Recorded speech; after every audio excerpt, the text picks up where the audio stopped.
So welcome back to the Global Virtual Lecture Hall. Welcome back to the AI Lectures from Tokyo. I'm glad to see you all. Let's just make our usual round of testing, saying hello. So first, let's start with Beijing. Hello, Beijing. Good afternoon. Hello. Quickly.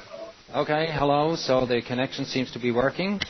Hello, good afternoon. So in Beijing, it's now, I guess, 4:15. Thank you. We'll get back to you later. Yes. Can we switch I'm to glad to Warsaw now? see you again. Glad to see you again. Thank you. Can we switch to Warsaw? Hello, we told. Good morning, I guess, right? Good morning. Good morning, Rolf. Nice to see you again. What about the sound? Can you maybe say something so that we can see if the sound's working? There is a sound. Good morning, Rolf. It's Vito speaking. Hello. Okay, excellent. Morning. So thank you. So we switch to Munich now. Good morning. I understand that Mark de Kamps is and I say hello to Professor Peppel in Munich and to Britta Glatzeder, who is sitting next to Professor Peppel. Okay, good morning. Good morning, Rolf, and special greetings to our friends in Beijing, where we were sitting last week in the front row. Oh, okay. Very good. Thank you. So I understand that you volunteered to do the moderation for Munich today. Yeah, I will jump in here for the camps, right. Okay. Yeah. Thanks very much. So we can now switch to Zurich and see if the connection's working. Good morning. So Jan, I think, is the moderator today, Jan Vantia. Jan, good morning. Hello, good morning from Zurich. I'm doing the job of Simon today because he's in Brussels too. So, hello world. Right, so there are big review meetings now in Brussels, and we have to defend our research projects, and so many people, had to go to Brussels, and that, of course, has highest priority. Okay, well, so I'm glad that everybody is connected. What I would like to do now is I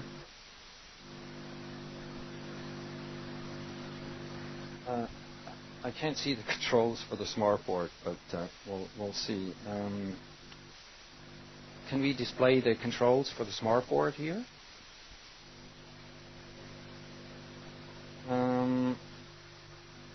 So I was asked by the students in Tokyo so that we can display the controls. I was asked by the students here in Tokyo that they are not sure, what I'm doing basically with, all these examples, and so they asked me to explain the grand scheme. What's kind of the idea, the global idea behind what I'm doing here. So one idea is that, as I showed at the beginning, we are using the synthetic methodology, which implies we have a slight distraction here because we have to display the controls for the smart board.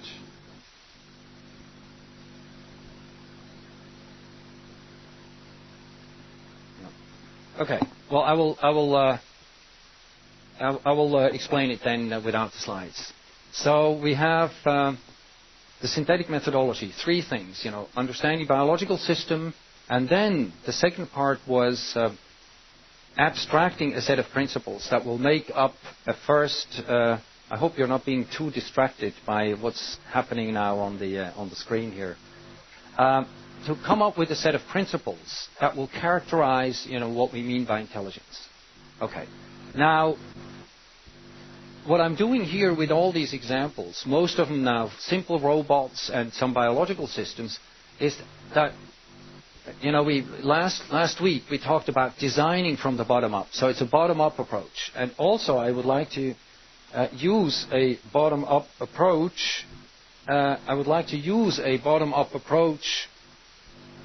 In the class here. Okay. Now I think we have everything under control. So here is basically how artificial intelligence works. And what I'm aiming for ultimately is, of course, we want to understand higher levels of intelligence, but not only human-level intelligence, we also want to understand artificial intelligence. And so one of the goals is, ultimately, we would like to have an abstract theory of intelligence in whatever form that would be. But we start with a set of principles, extracting a set of principles that characterize intelligent systems. And that's what I'm kind of trying to do. So the general idea is bottom-up, many examples, and then see what characterizes these systems. We had, as you remember, the Swiss robots, where we illustrated the principle of cheap design. You know, it's, I think, as simple as you can get.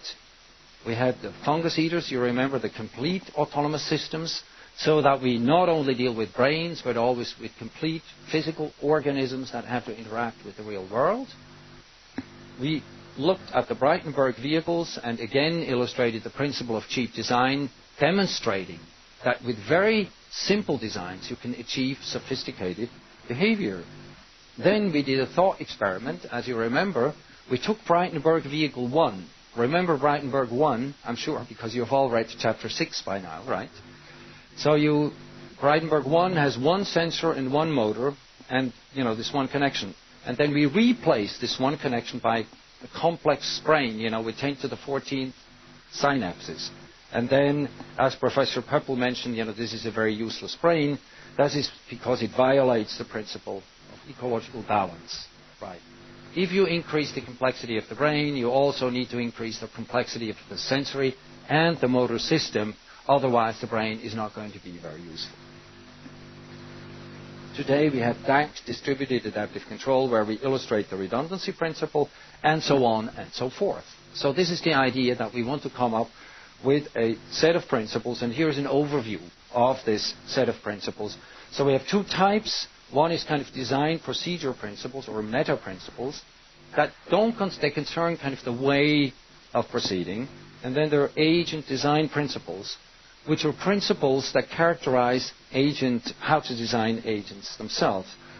You know the synthetic methodology. We have looked at that. We have looked at diversity compliance. You know, that was in the first lecture. And several times we have looked at the frame of reference principle. And that basically says, well, whenever you design something, you have to take care, and you have to take that into account. Then we looked at the complete agent principle. We looked at cheap design principle, ecological balance principle, and we will look at some other principles in the lectures to come, today and in the lectures to come. Okay, so that's basically, if you like, the grand scheme in which you might want to see what I'm doing here, or what we're doing here. Okay, today's topics, first, well, actually, I switched the first two. First, we have a short presentation from Zurich on action selection and segmentation of behavior. Then we have Hydra and Simmel, which is, I think, an excellent case study for many things. Then we start with the main topic of today, which is building brains and bodies, and then something about the behavior-based approach. And of course, and I'm very happy about the latest from Japan, we have a presentation, and I think this is really, you know, the very latest. I mean, we think globally in terms of robotics technology from Professor Hiroshi Yokoi and Alexandra Hernandez Arieta from Hokkaido University, who will present the latest from Japan, one of the most recent developments in robot arts. Okay, now I think we're ready to start with the short presentation by the students from Zurich. So can we switch to Zurich, and maybe the Zurich students, if they have slides, want to take over the presentation. Okay. Right, so I allow them to take over the control of the application sharing, and I go to full screen mode. Oops. Okay, so I think we can see your screen now. All right. Action selection and segmentation of behavior.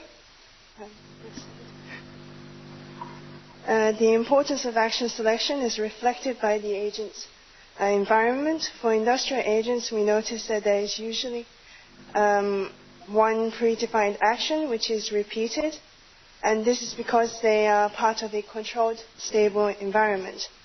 But what would happen if the agents were in a changing environment? The agents, complete agents, will need to be adaptive by applying a system in which a set of behaviors are guided by competing motivations and a set of preconditions, so that the appropriate action can be chosen for execution.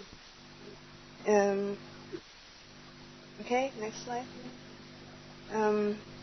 Behavior is segmented in several actions, also known as segmentation of behavior, so that the action selection can be possible. This system can be clearly illustrated in the following example, action selection dynamics model. Okay, thank you. So let's make an example what this means.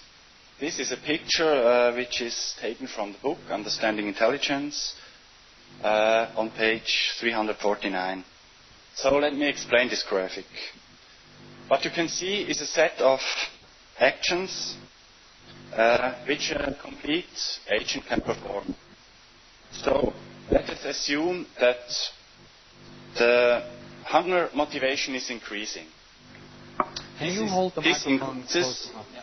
Thank you. This increases also the eating behavior. Yes. Thank you. So, but there's a problem. The agent will not be able to eat something if there's nothing in his reach. There is no food. So, you can see the go-to food action is a precondition for the eat behavior. So you see also the link. This is a predecessor link. It goes from eat to the go-to food action. Also, you can say, after completing the go-to food action, there is now a new action available, the eat action. And therefore, there's a successor link from go-to food to eat.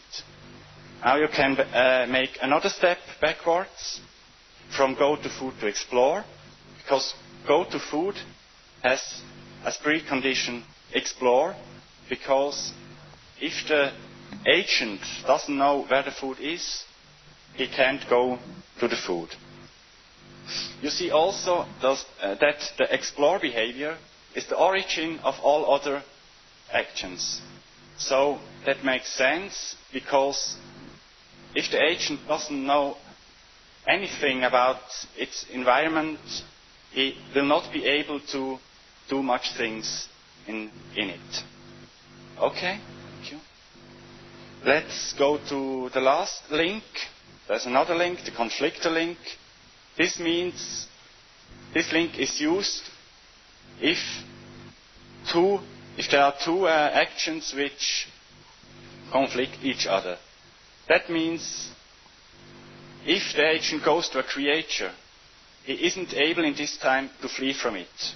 Or in other words, if the agent is moving from a creature, at the same time he can't go to the creature. I think that's also rather clear. Okay. Next slide, please. Let us summarize what we have said.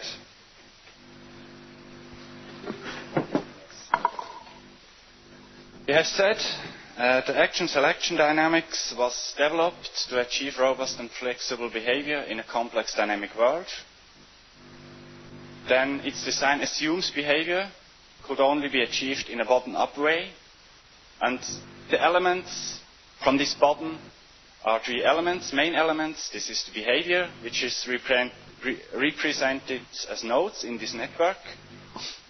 And there is always a set of preconditions that must be fulfilled for the behavior to be executable and threshold above which behavior can be selected for execution.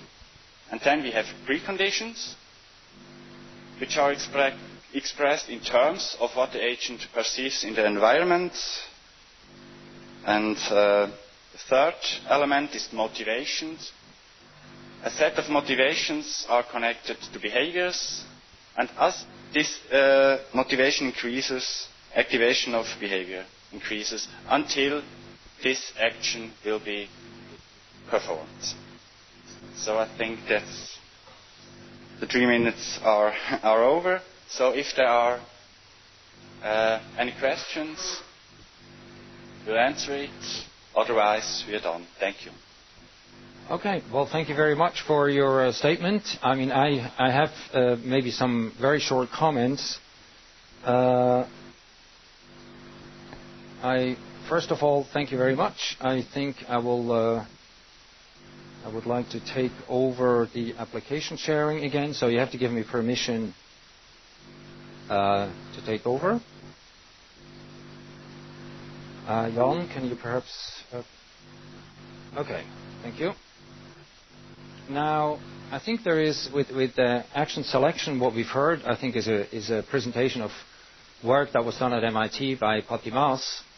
And we have to be careful that we do not assume when we have this segmentation of behavior that actually the underlying mechanisms are also reflected. So that what we see, what we observe at the surface may not be what the mechanisms are actually underneath. So this is the famous, well-known frame of reference problem that we're encountering here.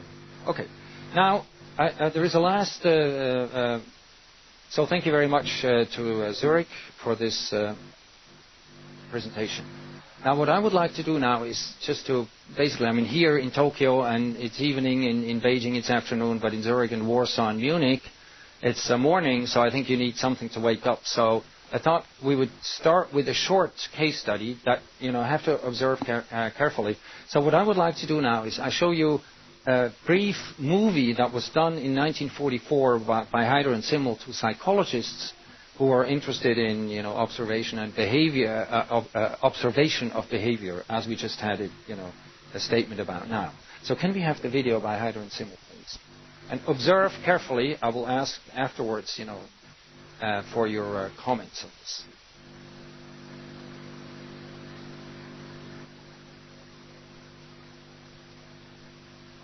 This is, of course, a movie that was made. They didn't have video at the time.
Okay.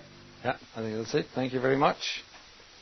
So, I have to make this very short, but can we just briefly switch, Hanspeter, can we briefly switch to Beijing for some comments on this video? Maybe Beijing, can you take over?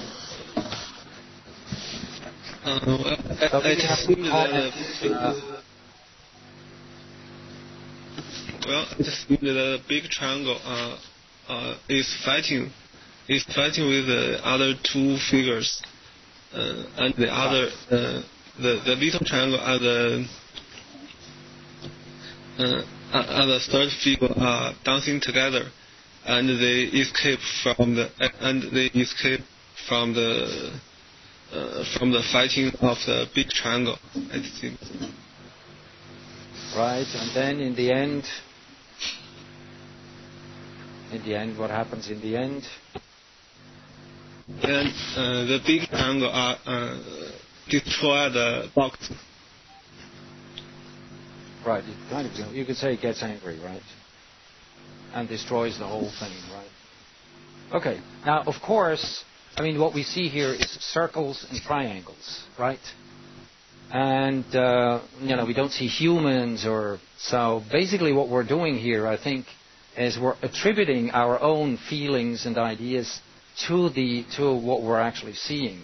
But what's underneath, what's underlying basically the behavior, the mechanisms that are underlying the behavior of of these triangles and circles, of course, is completely unknown to us. But we are very inclined, and like most people that you show this to, they've come up with a similar story, right? So I think this is, of course, once again illustrating the famous frame of reference problem. And I would like to end this case study with a quote from David McFarland, who is one of the well-known ethologists in the world, from Oxford University, who said, "Anthropomorphization, the incurable disease," meaning that we have a tendency to attribute feelings, intentions to objects in the world, irrespective of whether they're actually there or not. And I think it's interesting to think about this, even when you observe other people, not only objects, but other people. Maybe a lot of what you think they're doing are much more your own thinking and your own intentions and feelings rather than the intentions and feelings of the other person. Okay. So that was kind of some preliminary comments. Now we have to go full speed with the topic of today, building brains and bodies, embedded artificial neural networks. Now, of course, as probably most of you know, there is a huge literature on artificial intelligence. I mean, there are literally hundreds of textbooks on neural networks. So, I mean, we cannot, and there's some of them are really big textbooks, about like understanding intelligence. So we cannot discuss that in great detail. I just want to give you the basic idea, and what I want to do is I want to talk about embedded artificial neural networks, which mostly in the literature people talk about just marginally, but for us this is in the center because we're always dealing with complete agents interacting with the real world. We're not dealing only with the brain. The brain is always part of an organism that's interacting with the real world. I mean, the classical philosophy was, I think still most people believe that the seat of intelligence is actually the brain. It's in the brain, right? That's what makes the intelligence. Now, what I would like to, of course, I mean, the brain, we all know the brain is an extremely powerful device. But what I would like to demonstrate is that the brain is only part of the story and that you can gain a lot by looking at complete organisms. Because if you look at the complete organism, the organism may take over a lot of the work that you might think the brain would have to do. So if you do it right, I think the brain and brains do it right, or evolution has done it right, if you like, the brain has to do less work than you would think it actually has to do. And what we would like to do, we would like to draw inspiration from nature, but we do not want to copy nature. I think copying nature is not the point. We want to get inspiration, and then we want to make appropriate abstractions. I mean, the brain is a messy thing, and what I would like to do now is just very briefly have a short session, maybe 2-3 minutes. First, maybe we can start with Warsaw on. We have computers, we have brain, we know something about brains, and there's some fundamental differences, right? And we want to kind of benefit from the good things, and we want to kind of not benefit from the bad things, if you like. So we want to get the best of both worlds. I mean, that's kind of the goal. Okay, so can we switch to Warsaw for some ideas on differences between brains and computers?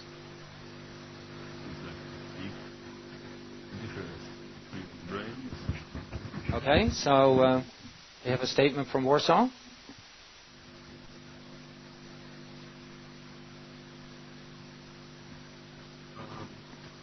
Computer has to be programmed and brain is Pardon me, can you speak properly into the microphone, please? Sure.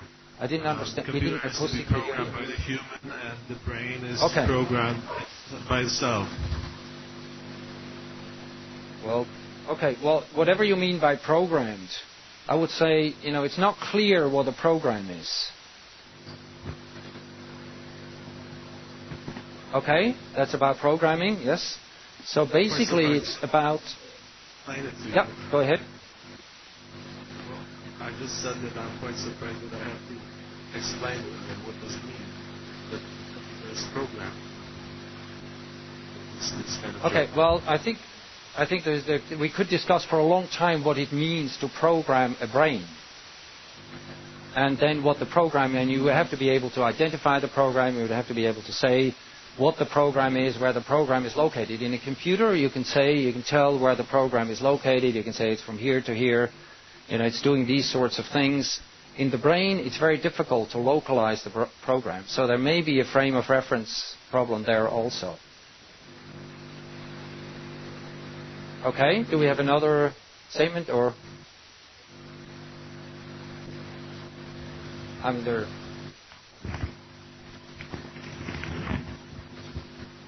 Okay. Basically, the brain is organic.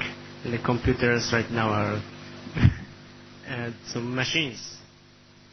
I just tried silicon, for kind of a generic term for, kind of artificial. Let's say for the time being, maybe that's right. Who knows? Okay. Thank you. So brains are organic. Yeah. Do we have another? Yeah, you could switch to Munich, Ralph, maybe. The student from Munich could add some comments, please. Okay, let's switch to Munich. Also there we have some brain scientists I can see. So what are some of the fundamental differences between brains and computers? Do we have some? So we have to discuss this difference, and I think we should focus on three things perhaps. There might be architectural differences, there might be functional differences, implementation of neuronal programs, and there might be behavioral differences. So who would like to volunteer to give a statement from Munich to Tokyo and so on? Markus, are you ready? Please switch the mic to Markus Hofbauer. So one of the architectural difference would be that nowadays computers works mostly sequential and our brain works mostly parallel. So our neurons in the brain receives input from thousands of neurons and also give their outputs to other thousands of neurons. Very good. Sequential parallel some other points here? Thank you. Would like somebody to make another point? Well, if nobody wants to comment, I would like to make a point. In artifacts, we have two states, 0 and 1. In nerve cells, we have three states. A level of spontaneous activity which can be modulated up and down. So that is, I think, also a significant difference in processing. And what Professor Pfeifer already mentioned on the behavioral level is this attribution, or anthropomorphization, which I think is extremely positive and not negative, as the other colleagues would like to comment. So these are some statements from Munich. Okay. So do we have other comments or? Okay. So I guess we're back in Tokyo. I think we also have to continue here. I think we have the parallel sequential distinction. It was mentioned that there are very many. The brain has, 10 to the 11th neurons, 10 to the 14th synapses here. Sequential, typically a few. I write a few. This can be a few thousand, but typically it's not many more than a few thousand. Then we have, in terms of functional, we probably have something like, for the brain, which is called graceful degradation, which means that if some parts of the brain cease to function, or if some sensory stimulation, is not clear anymore, the brain still functions. So if you lose synapses, you drink too much, it's not so bad. Or I was told by a neuroscientist that whenever you sneeze, you lose a few thousand synapses. So, don't sneeze too much, but I think a bit of sneezing is okay and won't interrupt your behavior, actually.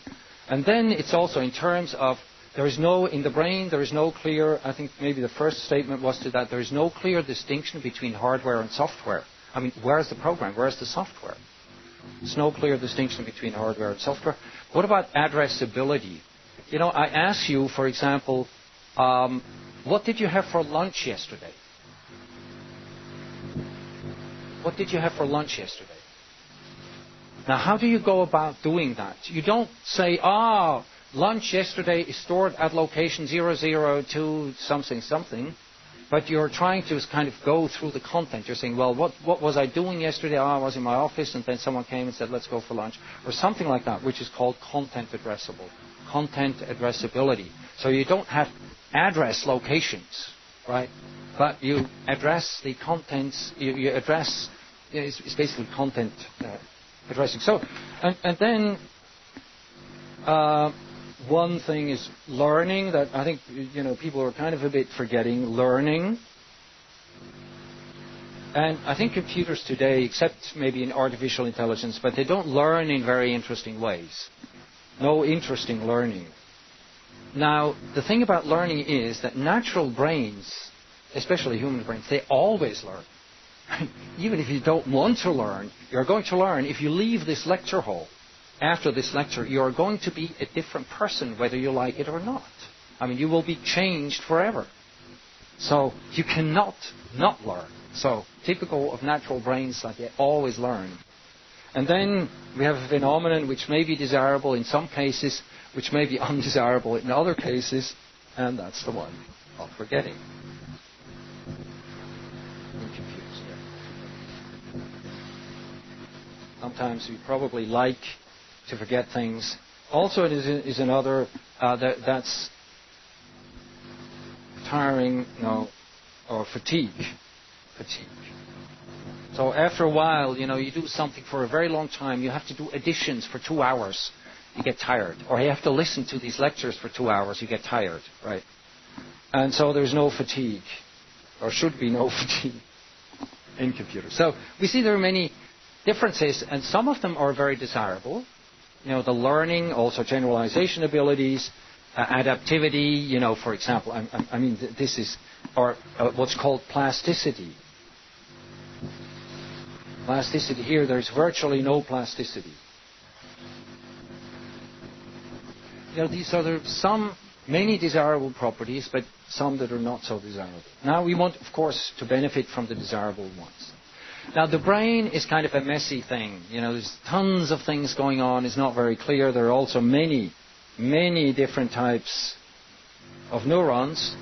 And what we have to find then is we don't want to model in detail all the biological properties of the neurons, but we want to find proper abstractions. So I think finding the proper abstractions is a very important thing. So we want to find the kind of processing principles. Okay? The brain is not a messy thing. Pardon me? The brain is not a messy thing. The brain is not a messy thing. Okay. It's not a messy thing, but let's say it's difficult to find the organizational principles and to find the. Well, if you have difficulties, that does not mean it's messy. No. Okay. Good. Okay. It's not messy, but it's difficult to find proper abstractions. Let's put it this way. Okay. Now, here is a first set of abstractions. Now this is really not something about neuroscience. This is just about making abstractions and exploiting ideas from biology for designing artificial systems. So please, this is not a biological model. Now, what we have here just is the inspiration. So we have here kind of a neuron with a cell body with an axon, and here we have the dendrites, and then we have other neurons connecting here via these synapses. So here are the synapses to this neuron, and we have typically two types: excitatory connections. So if this neuron is active, this will increase the level of activation of this neuron, and if it's inhibitory, it will decrease the activation of this neuron. Now, when this level of activation gets beyond, this is now metaphorically speaking, gets beyond a certain threshold or level, then we will have a spike sent over the axon.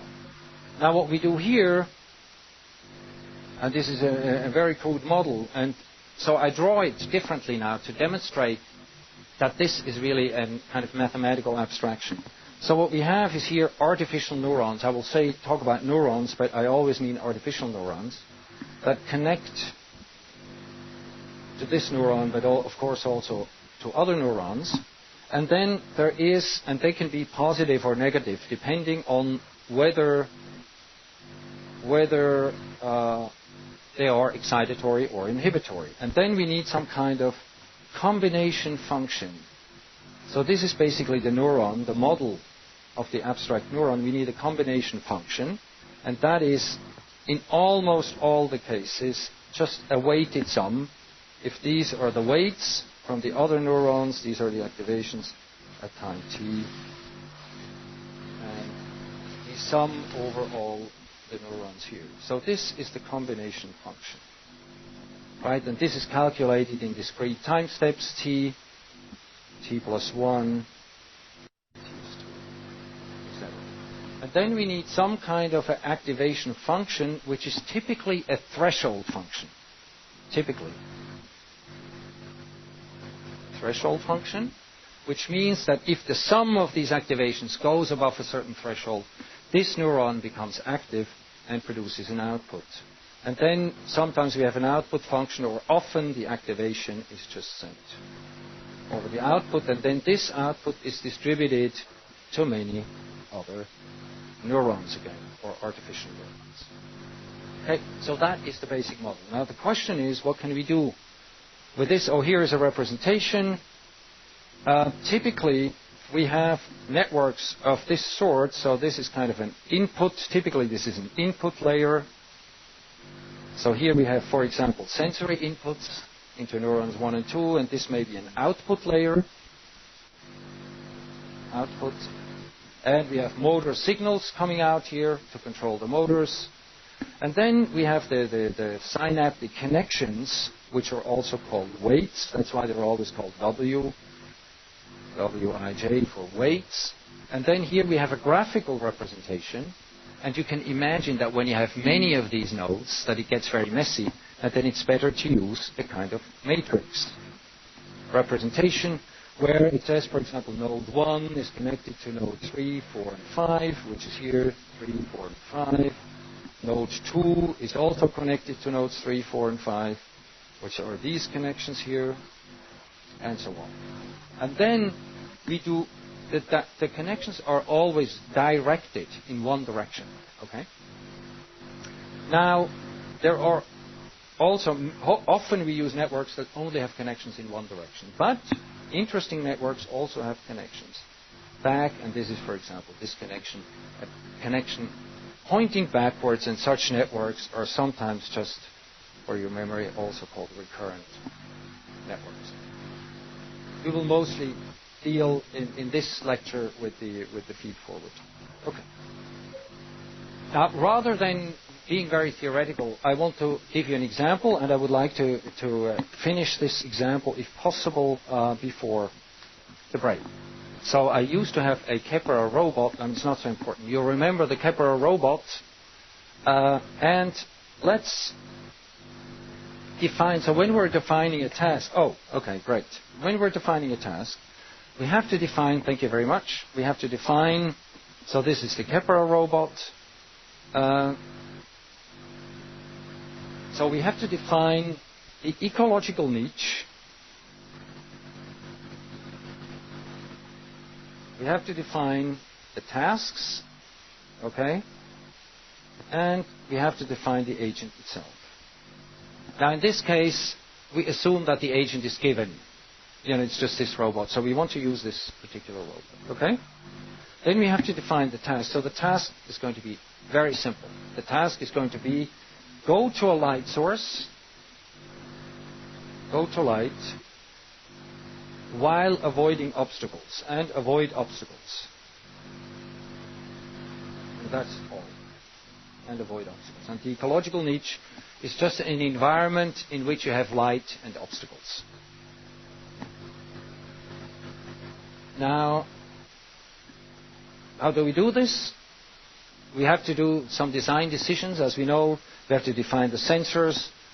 On the Kepler robot, we have proximity sensors, we have light sensors, and we assume we can also simulate touch sensors. What we will need for this experiment is touch. Touch sensors. We will need proximity sensors, and we will need light sensors, which we have available in essence on this robot. Then we have to define the motor system. Here it's just two wheels with a left motor and right motor so that it can turn in any direction.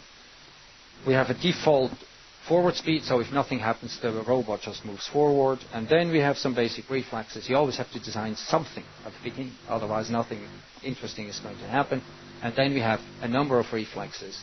And one is if the robot hits something on the left, it will move back a little and turn to the other side, vice versa.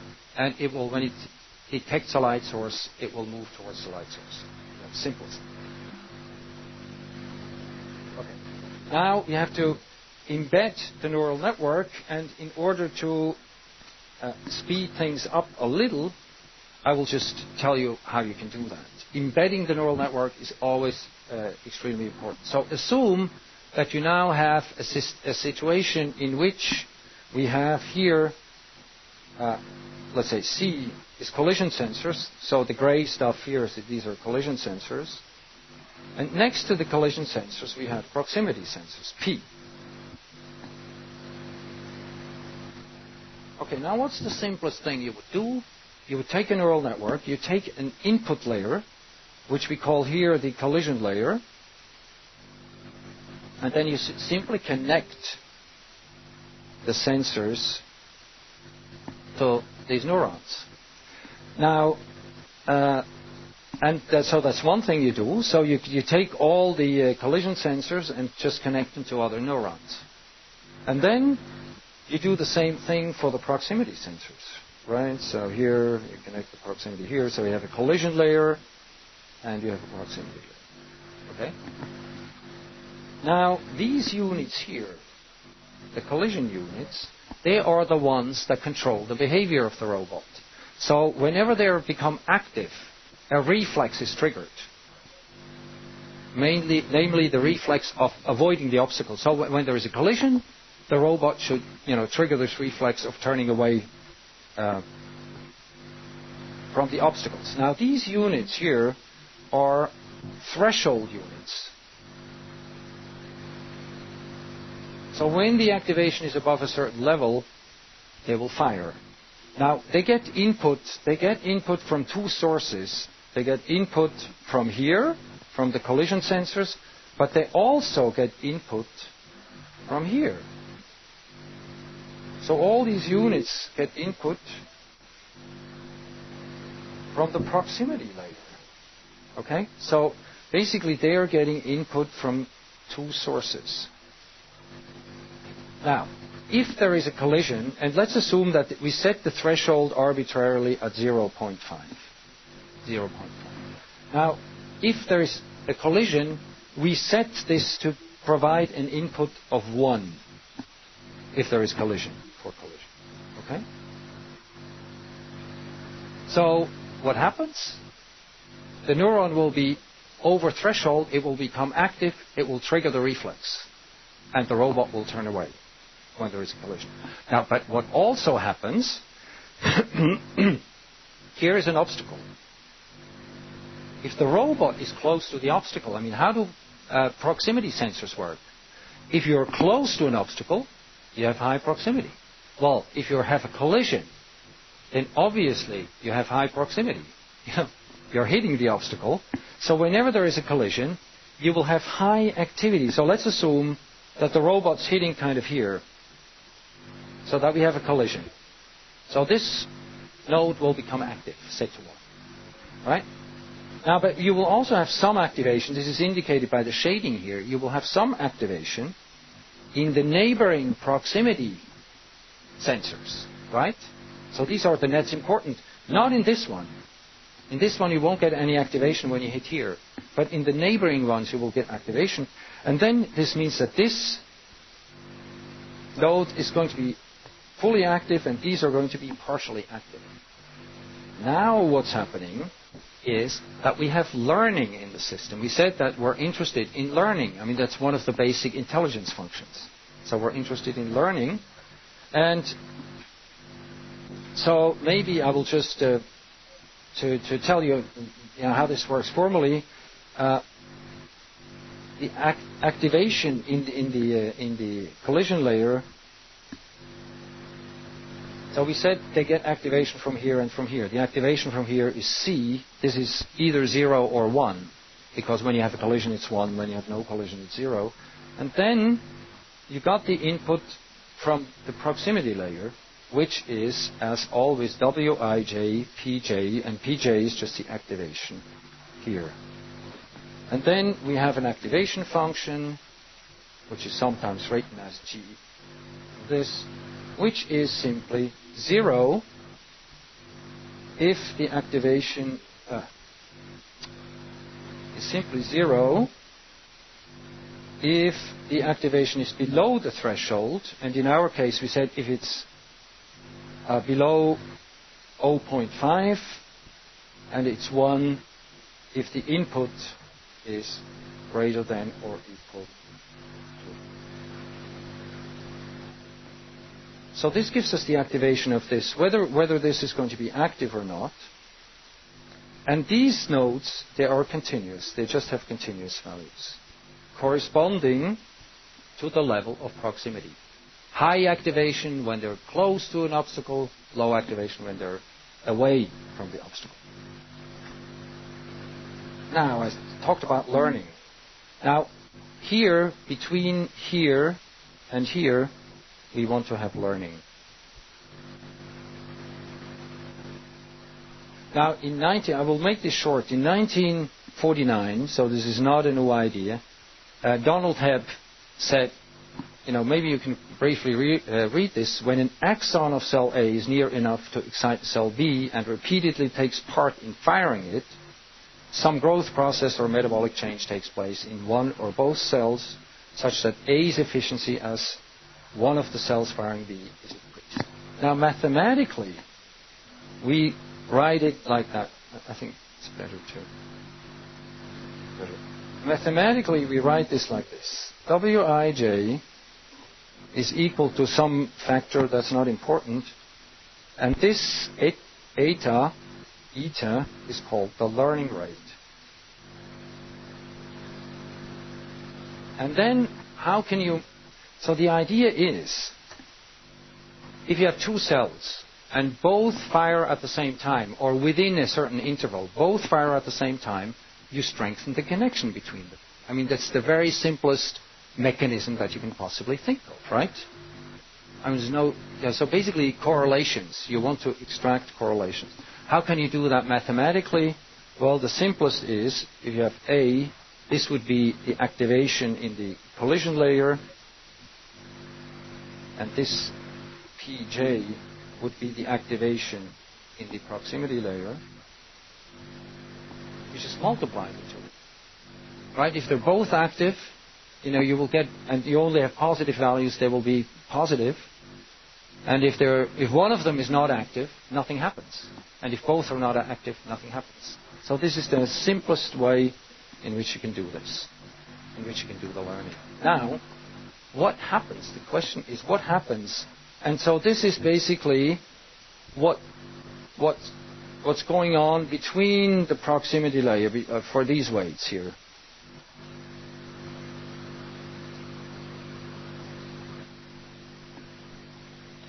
Now, question. What happens if you let this robot run around for a while? What's going to happen? Mind you that you always get, for the collision layer, for the nodes in the collision layer, you always get input from the collision sensors and from the proximity layer. So these nodes always get input from two sources. So what happens over time if you let the robot run for a while? I mean, I'm going to answer this question myself. Or maybe, do the students here in Tokyo have an idea? I mean, this I would like to finish before the break. Anybody? Knows what's anybody? Okay. Proximity sensor. The rate of proximity sensor is over the threshold without collision. Right. And then what? So.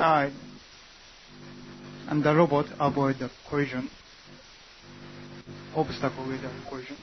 Okay, I'm trying to interpret you. So what's happening is over time, because, let's say, these connections have been strengthened, or let's say these connections here, then when the robot is approaching an object, then these nodes get activation, and if the weights here are big enough, then maybe the activation of this node here will be above threshold. And that means if this is above threshold, this node is turned on, and it will trigger the reflex. So basically, in this sense, the robot learns to avoid obstacles over time. We don't program it, we just program the basic reflex. Okay? And so I would like to demonstrate very briefly, that's the last thing before the break, I would like to very briefly demonstrate how in the real world we can actually program a robot to do that. And maybe we can switch now to Zurich. And Jan, can you take over for the demonstration? Very short, so... Okay, so I'm here. This is... I don't know, Miriam, maybe you can show the robot. We have a Kepler robot here in its ecological niche that it has in the laboratory, which is a paper box. And there we let it run. Currently it is naive. It only detects collision, but it has the proximity sensors are not connected to the collision sensors. Or they are connected, but they are not weighted. The weight is 0. So it only knows when it bumps into something, and that's all. And now we're going to That's see... at the beginning, right? That's at the beginning. Yeah, this is how it starts. Whenever it bumps into something, you can see the red light maybe that flashes. And now we have to let it run over time a little bit. The red light indicates a collision, right? Yeah, the red one. The red light indicates a collision. Exactly, yeah. Because it's not always very clearly when it collides or not. And now we let it move for a while. And you can see already a little bit that it starts, well, it still mounts into something, but it starts to avoid the walls, and it brakes earlier and turns away earlier than it did before. So this the difficulties. Right. You can also see that in some cases it's now not making a collision anymore. So when the light's not coming on, it's not making a collision. But it hasn't learned extremely well yet, but I guess you can see the basic idea. It takes some while. Okay. Yeah. Yeah. Okay. Well, excellent. So, right. So I think this is the obstacle avoidance part. We don't have time for the other part. So I think we should probably take a break. No longer than 15 minutes, please. So let's reconvene at here local time Tokyo 6:25. I guess in Zurich it'll be 10:25. Okay, let's take a break. Thanks very much. じゃあ15分間休憩です。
Welcome back after the break. I forgot at the beginning to show this this picture here. You know, we always have a news item, and this one is again from Japan Times last week. A two-legged walking chair that was developed in Japan at Waseda University together with a company. Waseda University is well known in robotics, especially humanoid robots, and this is a walking chair rather than a wheelchair. And the obvious advantage of a walking chair is, of course, that you can eventually walk up and down the stairs, where this is more difficult if you have an actual wheelchair. So I just wanted to briefly show you this. And now I would like to just sum up some of the things that we have been saying on neural networks. I mean, there are many issues. I think you are going to have to read the chapter if you want to really have a full understanding. Now, I mentioned before that there is a huge literature on neural networks. Now, what I'm trying to do here is give you a structure, and there's something we call the 4 or 5 basics. It's actually the 5 basics, and I say 4 or 5 basics because in most textbooks only 4 are discussed. And if you basically you can characterize, 95% of the research that's published in the literature you can characterize with these 5 points. If you discuss these 5 points, you can basically cover 95% of the literature. So this brings, I think, some structure into the messy literature. And Ernst Pöppel in Munich, the literature is actually messy in the field of neural networks. Maybe the brain is not messy, but the literature about neural networks is certainly messy. So the first point is embedding. One of the basics is embedding the neural network. So this shows how the sensors, or how the network is connected to the sensors and to the motor systems. Of course, the motor system here, if there are the wheels here, here, I guess here. The motor system has to be connected to the wheels here. So this is the connectivity. And now a question, someone said, program. Well, where is the program? Where's the program? I think it's a pretty provocative question. So you can think about the brain. Where's the program in the brain? Where's the program here? There's no real program in that sense. Of course, it runs on a processor. So basically, we are simulating this network using a program, but conceptually, there is no program. So basically, the functionality, a lot of the functionality is in the structure of this network. So you see, there is no clear distinction between the program and the processor. So in the brain, you have the same thing. There's no clear distinction. Well, anyhow, so this is the first point. This is the embedding of the neural network. The second point is the connectivity. How are the individual nodes or the layers, we typically talk about layers, how are they connected to one another? And here, for example, we often have full connectivity, that every neuron here is connected with every neuron here. So if you have 6 here and 6 here, so that gives 36. And so on. The third is the characteristics of the nodes. So we said that here we have these threshold nodes, remember? If the input from here and from here exceeds a certain threshold, the nodes become active, and then a reflex is triggered, and these nodes are continuous. So you have to specify for each node what the characteristics are. And then you need the propagation rule. I think this, is basically always most of the time, something like that. And you calculate that for time set t plus 1. And the last point is the learning rule.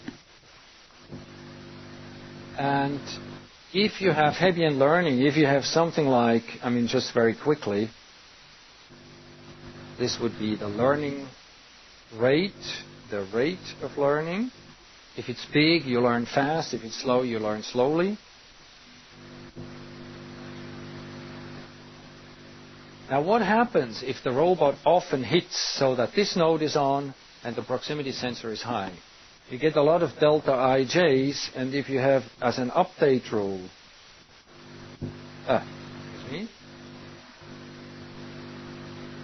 if you have the update rule like this, that the weights at time t plus 1 are the weights at time t plus this delta, what happens if you do that many times? The weights will increase. They will always get bigger and bigger and bigger and bigger. So this means that if you have a very small activation of the proximity sensors, you will trigger a reflex. So basically, over time, the robot will always trigger the reflex. And in order to avoid that, you have to subtract a so-called forgetting term. You have to see that the weights are not getting too big in this heavy learning scheme. And please read about this in the book in chapter 5. Now, I'm trying to summarize the DAC architecture. As a student here in Tokyo explained, the robot over time learns to anticipate obstacles. Initially it hits obstacles, but over time it will turn away before it actually hits the obstacle. I mean, I put anticipate between quotation marks, right? Well, why do I do that? Well, because it's a frame of reference problem involved. I mean, we say the robot is anticipating. What the robot's really doing is just associating these two layers with each other, and that's it, period. Nothing else. It's not. I mean, when we think about anticipating, we also have to think about what we really mean when we say that. Do we mean that we somehow have an internal representation of the event that is going to happen? Oh, I'm going to hit this obstacle, so I have to turn away now? Or what do we mean by anticipation? That's, again, maybe the anticipation is in our heads rather than in the head of the robot. And then there's an important point. You have collision sensors and proximity sensors. Now, they should be based on different physical processes because, for example, imagine you have a camera and then all of a sudden, and then you can say, well, if one camera breaks, I should have two cameras, and we also have two eyes. I should have two cameras if one camera breaks. Now, if it all of a sudden gets dark, you can have 100 cameras. That won't do you any good. So maybe it's a good idea to have a different physical type of sensor if you want to make an adaptive system. And this is the essence of what's called the redundancy principle. So redundancy in a trivial sense just means duplicating structures. That's not very interesting because, as I explained, if you have electrical systems and the electricity, you have lightning, electricity breaks down, well, forget it. Or if it gets dark and you only have cameras, forget it. But if you have maybe touch sensors or infrared sensors that also function in the dark, you're more adaptive. You have robust behavior with neural networks, noise and fault tolerance. That's typical properties of neural networks. Very typical, and you get that for free because you have many components. You have parallelism, massive parallelism. And learning is continuous, so you always learn, as I mentioned. You cannot not learn. It's not possible. You can't say, I don't want to have, when you go out here, you can't say, I don't want to have learned. It's not possible. And then we've seen that maybe you want something like forgetting. And then I think a really important point is we make very simple or very strong abstraction from the biological system. So these neural networks are far from being models of the biological system. But still, they are extremely powerful. They are extremely powerful. I mean, it's enormous what you can get out of these simple models. Every time I'm astonished again. We've been working with these for 20 years, but I'm always astonished what you can do. And Professor Hokoi, who will give the presentation later on, is also in his robot hand. He's using neural networks to control the robot hand. And so these neural networks, simple as they are, extremely powerful, and we use them as just everyday workhorses. I think they're very good everyday workhorses. If you don't know how to do a control, try a neural network, and there's a good chance that it's actually going to work. Okay. Well, this was, I mean, for those who think I'm going too slowly, some people mentioned that they think I'm going too slowly. I mean, this concludes Chapter 5. I could only kind of scratch the surface, but I hope that I could give you an intuitive feel for what neurons actually can do. And I think it's a fascinating topic, but mind you, never think about the neural network in isolation. Always think about the neural network in the context of a complete agent that is interacting with the real world. I mean, maybe I should mention one point. There is a point missing, which I think is a version problem with the slides. I forgot to mention correlations. So, when I mentioned before, when the robot hits an obstacle, you always get high activation in the proximity sensor, right? High proximity, right? So, and so you get a correlation in the activation of the sensors, right? And then the neural networks picks up these correlations. But the correlations are generated. They are not in the environment, but they are generated as the agent interacts with the environment. The agent, if it's just running around, in the open, there's no correlation. But if it's hitting an obstacle, there will be a correlation in these sensory activations, which then the neural network can pick up. So through the active interaction with environment, through interaction with the environment, the agent is actively generating correlations in the sensory stimulation. And that's very fundamental for learning. And this is what we have. This is very fundamental for learning.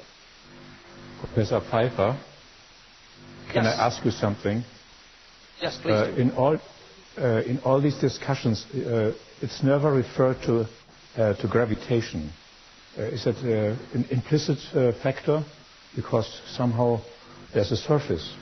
Is that a constant factor, or how do you deal with this problem? Gravity. With gravitation. Gravitation. Well, with gravity, how do we deal with gravity? I mean, that's a good point. In this model, in these very simple models, neural network models, we don't take that into account. We take it as a given. Now, I mean, there's, we also use simulations. Now, if you have a robot, and this is not now directly relevant for the neural networks that we use, but the robot will fall, if there's a table, the robot will fall off the table. The robot will fall off the table, irrespective of whether it knows that there is gravity or not. It doesn't have to know about it. Whereas if we make a simulation, we have to program it into the system that there is actually gravity. But at this level, we haven't, the concept of gravity is not in here, except implicitly in the sense that it will not be able to move if there is no gravity and no friction. And so we're making implicit use of the idea that there is gravity and friction, I think always together with friction. Otherwise, it won't be able to move. But there's no explicit representation in these very, very simple systems. Okay, so maybe I was just signaled that I should, really be moving quickly. So, as I said, this concludes the chapter on neural networks. And please do read the chapter. And before we move to Professor Yokoi's presentation, I would like to spend just a few minutes on the new chapter, Chapter 7, which is one of the kind of, let's say, at least historically important chapters for artificial intelligence. It's also called the behavior-based approach. First, maybe I should ask whether there are other questions on this neural networks issue before I move to the next chapter.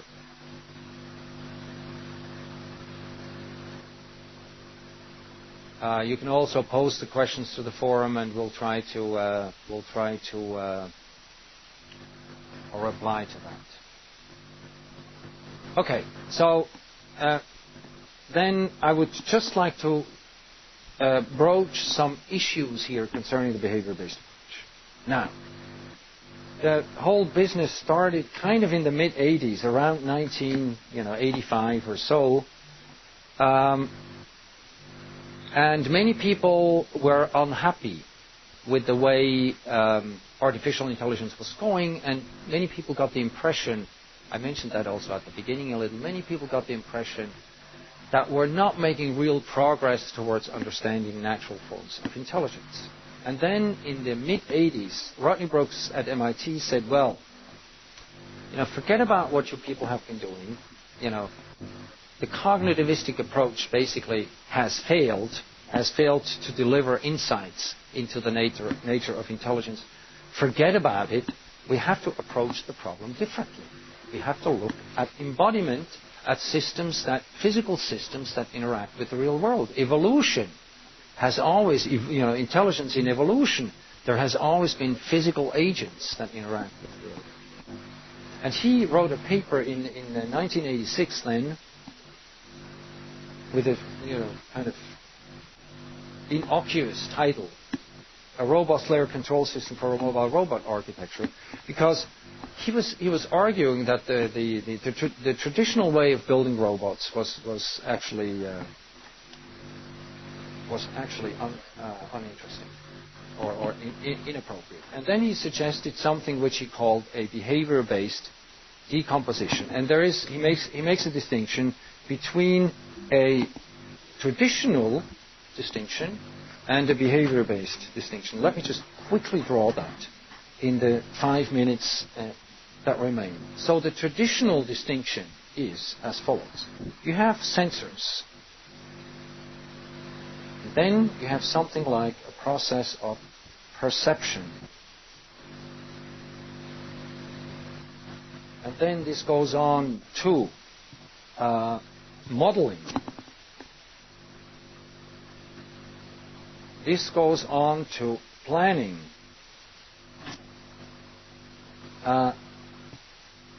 Goes on to task execution, and goes on to motor control.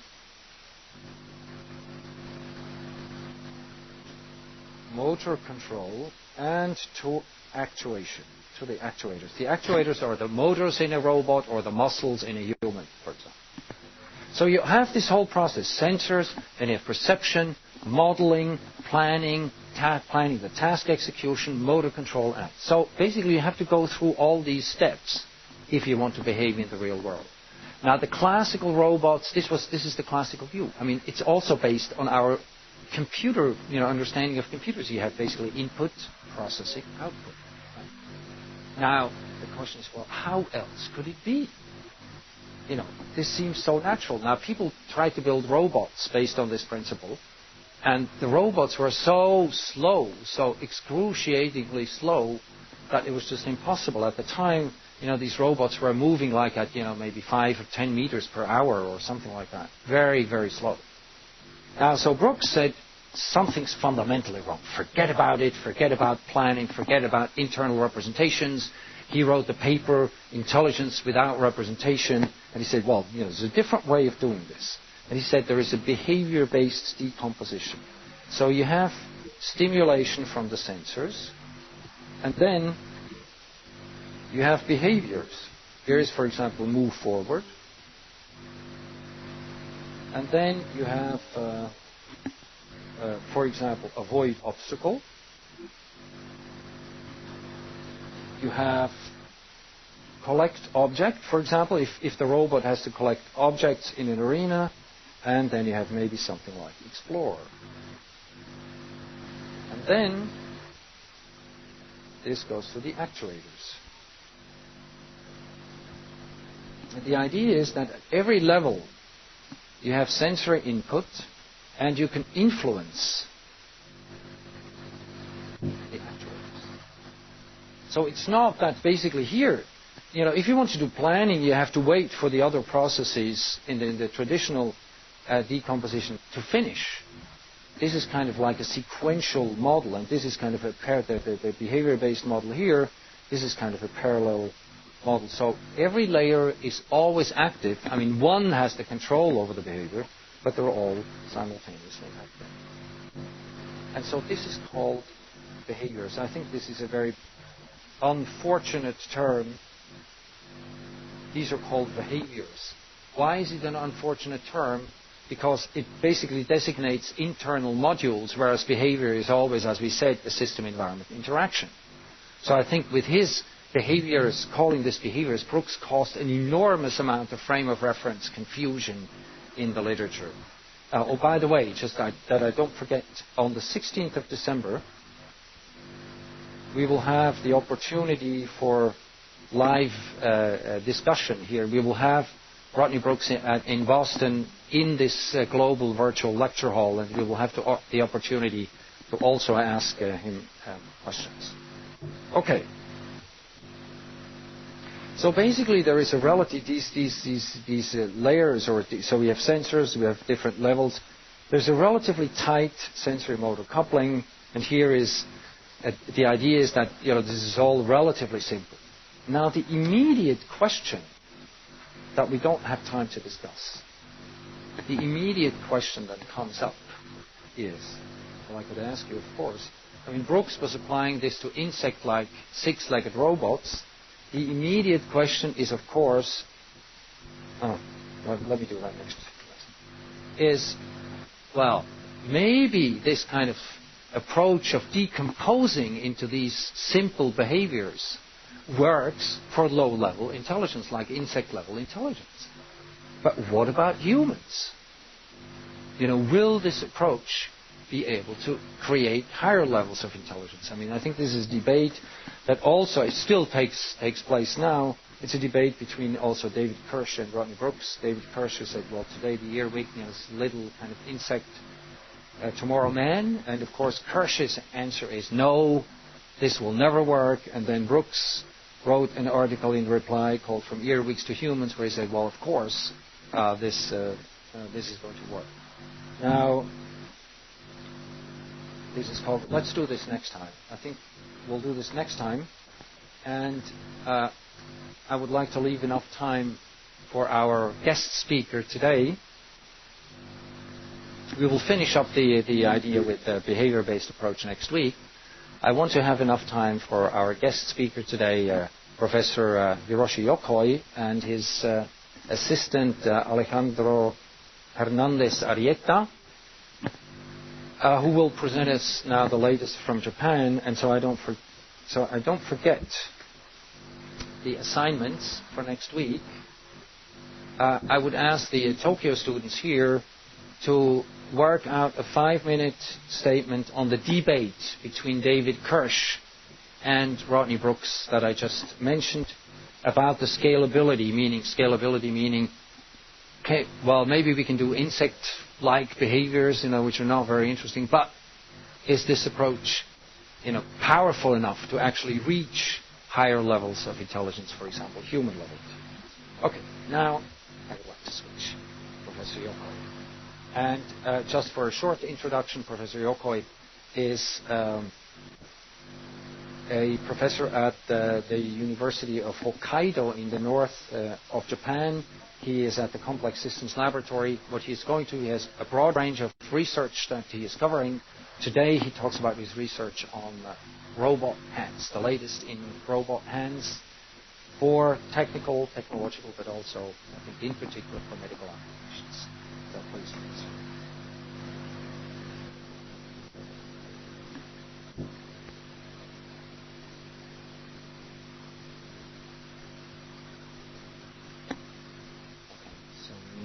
Can I change? Yeah. Where's the presentation?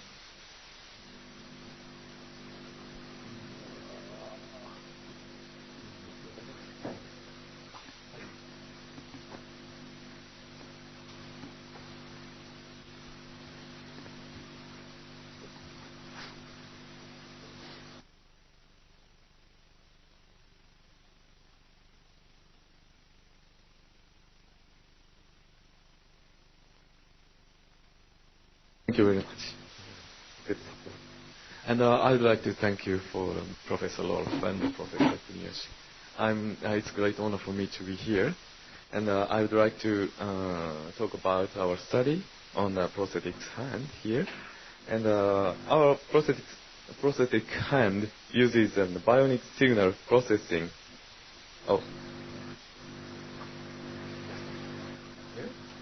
And we use this electric potential, which is detected from the surface of our body. It's so-called as an EMG, an electromyogram. So I will use this term inside of my presentation. And at the first time, I would like to mention about an overview of a study of prosthetic hand and prosthetic system, and also I will present our study briefly. And at the end of this presentation, I would like to demonstrate our robot hand. It is supported by Alejandro Hernandez Arieta.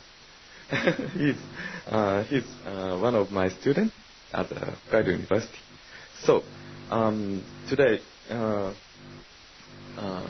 my presentation is start from this system. So as you can see, if we lost our hand from here, we can replace that function of hand by using some robot system like this. So of course I am an engineer, so it's easy to imagine how to make such a robot hand. So first we need some mechanics. So we need a hand mechanics hand like this, and also we need some software. So in order to detect the human intention and translate it to the motion of mechanism.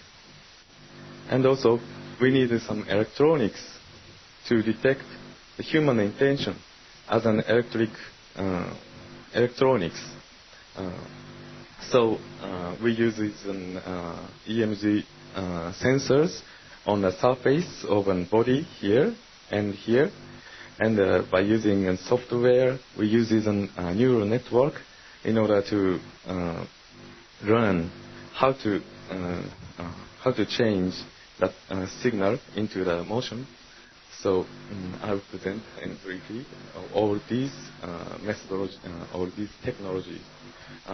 These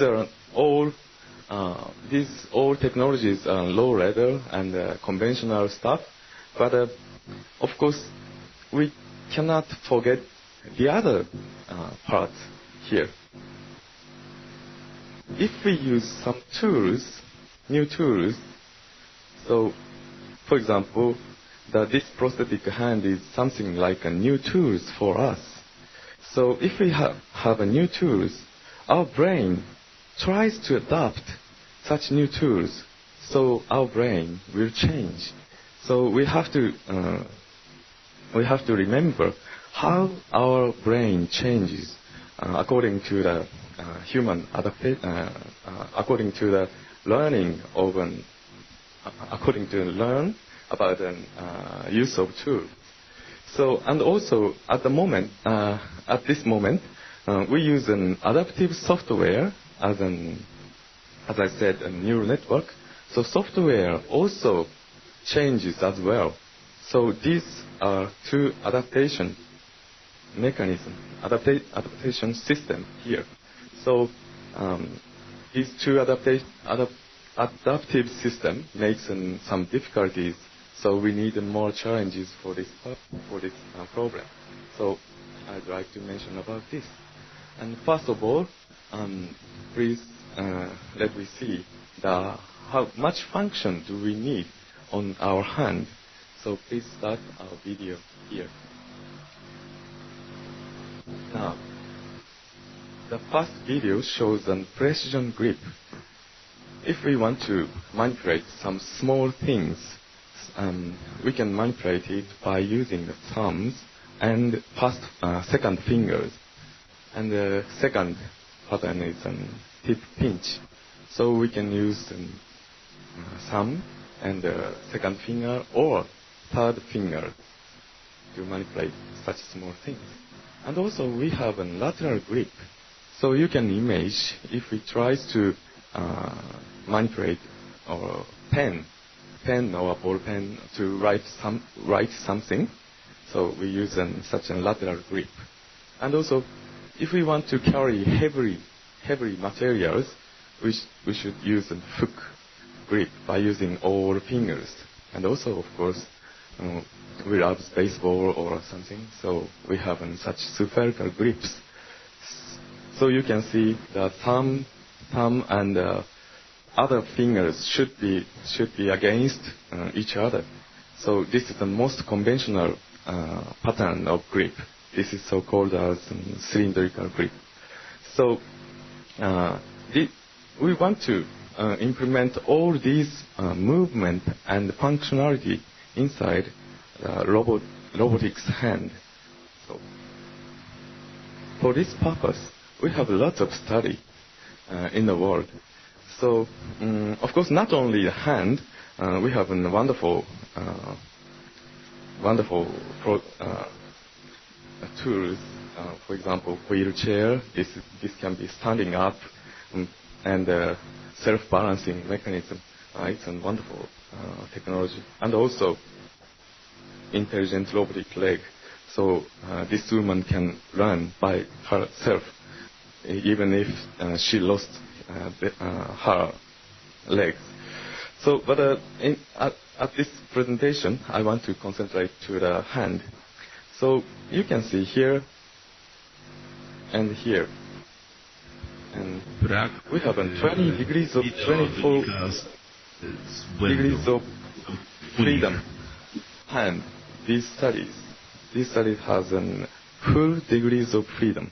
So, and this, but if we want to implement this type of hand into a prosthetic use, we need to decrease the weight of whole system. It requires a lot of weight, of course, you can imagine. So the difficulties of hand one of difficulty is weight. Of course, we want 24 degrees of freedom, but at the moment we use only the 11 degrees of freedom. But you can imagine our hand is only 1 kilogram, so we have to decrease this up to 1 kilogram. Hiroshi, sorry to interrupt. Can you switch on the Bridget client? Can you tell Fukano to switch on the Bridget client again? The Bridget client from Tokyo is disconnected. Well, which means that in the other sites the presentation cannot be seen. Exactly. So let's I'm try sorry, and Peter.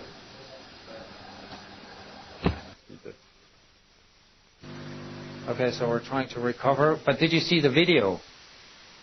Was the video visible, Hanspeter? Yes, of course.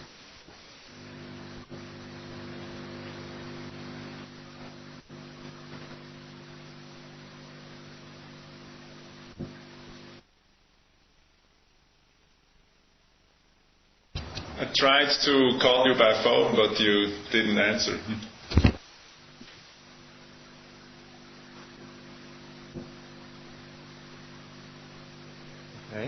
Okay. Can you see? Okay now? It's okay, yes. Thank you. All right. Okay. So, where? Yeah. So I explained about these wonderful hands at the moment. It has 20 degrees of hand, but for the practical use, we need to decrease such degrees of freedom. Then we try to make our hand up to 1 kilogram. So we decrease the degrees of freedom until 11 DOS. At the first time, the prosthetic hand study started from Otto Bock research here. This is the most conventional hand. The reason why we don't have such a good degrees of hand until now, that the reason is not only the weight. Of course, we have all batteries, controllers, everything inside hand. So we have lots of difficulties in this area. Yeah. Then, I'm sorry, I've changed my pen into green. So this slide shows our key issues for our research area. One is an EMG signal processing, and the other is on how to make an artificial hand for powerful and lightweight. So we should remember the tendon-driven mechanism, and in order to decrease the whole weight at the tip of a hand. So, and also here, and also Professor Tsuji is the most advanced researchers in Japan for the EMG processing. And also we need some FPS. This means a functional electrical stimulus system in order to make a force feedback to the human. So Professor Handa produces such a system. And also power assisting device is the most powerful application area in this study. So I can say enough about our key background, but so we can summarize the challenges for this area. So one is how to predict the human intention here, and we can apply that adaptive method in order to discriminate the pattern of EMG signal by using neural network with back propagation. It's the most conventional way. And also we need a lightweight and a high power robot hand. So we applied adaptive joint mechanism. And also we need to get an individuality and time differences of patient. Of course, as Professor Pfeifer mentioned, our brain is always changes. Not on today, tomorrow, day after tomorrow. Every signal from EMG will change. So we need to follow up such a change. So we need a learning method, and to get an addition of rule base and forget functionalities. And also we need other tactile sensing and visual feedback in order to manipulate small things. So these are summary of our system here. So please see at the first time. Please see the EMG patterns first. So please start the movie 2.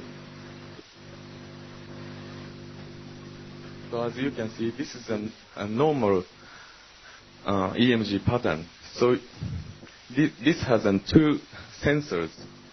Upper side is flexion side, and the lower side graph shows an extension side of muscles. So you can see the difference according to the pattern of motion like this. So we can discriminate such patterns by using the neural network. So please stop the movie. So, and we apply the neural network in here. So after we get an EMG pattern from a human of arm, and we apply the neural network pattern discriminator and to make a motor action. And the special point of our study is to apply the supervision unit to to make a rule-based system in order to make a learning signal for the neural network. Now, could you make the next? So we can show you the learning results, and which can control the robot hand here. So this is the pronation and spination, and this is the motion of thumb, first finger, and next is the grasp patterns. So all these patterns are produced by the results of discrimination by using the neural network. So the neural network we applied is a simple feed-forward network, but it has an adaptivity, weight changes. So it's a kind of difficulties to apply for the real human. So thank you very much. So please start the movies.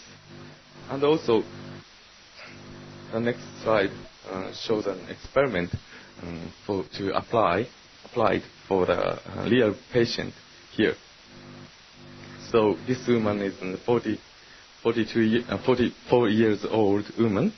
She lost her right hand. So we applied our robotic system for this woman. So please.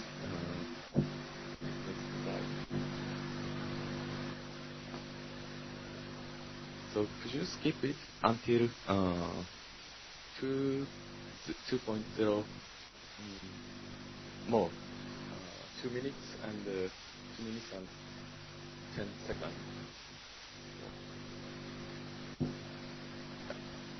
This is one of our experiments. It's controlled by her. Then she tries to control the finger, each fingers, but the patterns we made is only to control the thumb and the grasp and also fourth and the fifth fingers. So you can see she can control this hand. The reason why she can control. It looks like she controlled this hand, but at the real time, it looks she controlled this hand by real time, but she doesn't have any hand, so it looks like real time. So now we try to go to the real demonstration here. So you can see how it works, because a demonstrator has his own hand. So you can see the delay, how much delay we have for the control.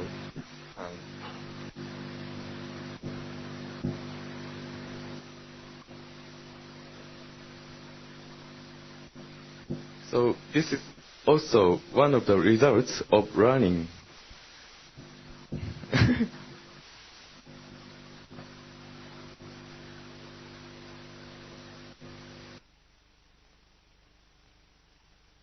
And the opening and the thumb, but not so good. Yeah. Do you feel nervous?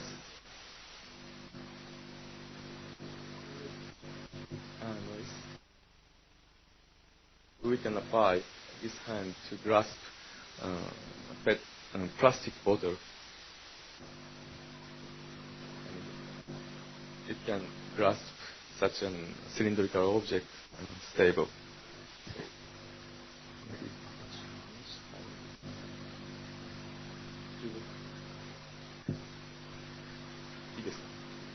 Okay. So thank you for demonstration. So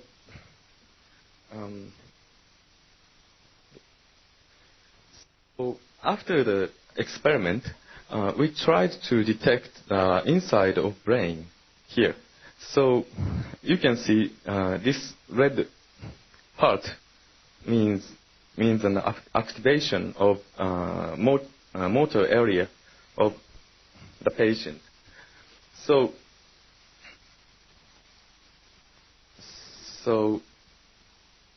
at the first level means an activation of living hand here. So, and the second level means an injured hand. This is an experiment. This is experiment before use this prosthetic hand, and the third level means an experiment results after used prosthetic hand. So 1, 2, 3. 1, 2, 3. You can see at the second level, we can see the phantom limb at the motor area of her hand. But after use prosthetic hand, such motor area will changed. So she got how to use this tool. But this result was 1 week. 1 week after to start to use these tools, and I cannot show the one month after, but this area is completely changed. So we have to run that control system every time and every day. So we need an online learning mechanism, and we applied such online learning mechanism. Try to get human characteristics for a long time. So this is a result of our prosthetic hand. It became 1.2 kilogram. It not satisfied our prerequisite condition, but it's almost. And also response became 1 hertz, and we can carry 3.5 kilogram object. Yeah. So I think my time. Okay. Yeah. Well, maybe thank you very, very much for an exciting presentation. I just would like to ask. Thank you very much. Maybe we can take one question from the global lecture hall to Professor Yokoi about this. Oh, we have one. Yeah. Okay. Here in Tokyo. Yes, we need a microphone, maybe. Thanks. It's really fascinating. My question is, what is the feedback signal for learning? You know, what does it teach the system, whether it's the right motion or not?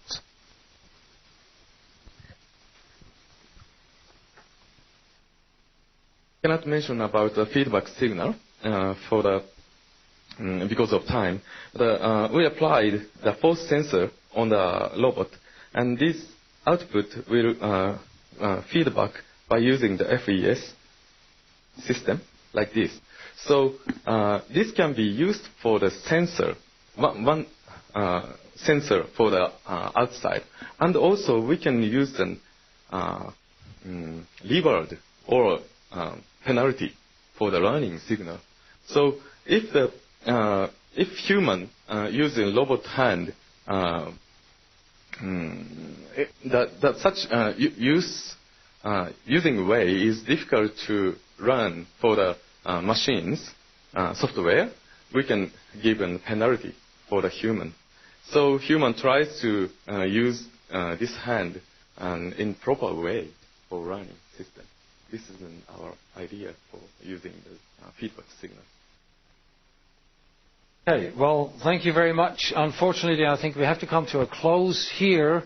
I would like to thank again to Professor Yokoi and to Alex Arieta for the demonstration, and I would like to thank everybody in the Global Lecture Hall for participating in this lecture, and I hope to see you all back next week. Thank you very much.